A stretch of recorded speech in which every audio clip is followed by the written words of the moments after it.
Alors je suis passionné d'auto, enfin de voitures miniatures et en particulier les voitures à l'échelle 1/18e.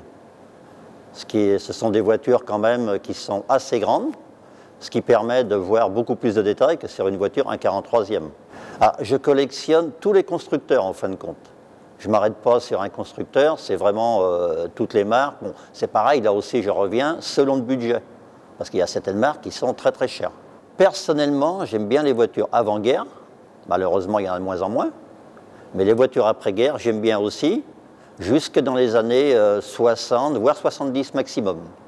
Après, pour l'instant, c'est encore trop récent. Pour une 504, je trouve qu'on arrive à la limite, parce qu'après, c'est vrai qu'on arrive des voitures qui ont des formes plus modernes automatiquement. C'est moins carré, c'est plus allongé, c'est plus, c'est plus moderne. J'ai une voiture favorite. J'en ai plusieurs, bien sûr, mais particulièrement une, c'est la Peugeot 402. Elle est vraiment bien finie. Le capot se lève, se rabat dans le coffre arrière. Les portes s'ouvrent. On tourne le volant comme toutes, pratiquement, les roues tournent. Qu'est-ce qu'il y a d'autre? Il y a des petits crochets de fixation du capot avant qui le tient ouvert. C'est vraiment pas sur tout celui-là, mais elle est vraiment jolie. Personnellement, elle me plaît bien.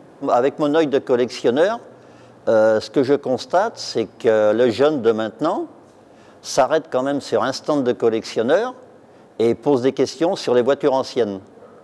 Et plusieurs disent aussi, tiens, j'ai retapé celle-là, un tel retape celle-là.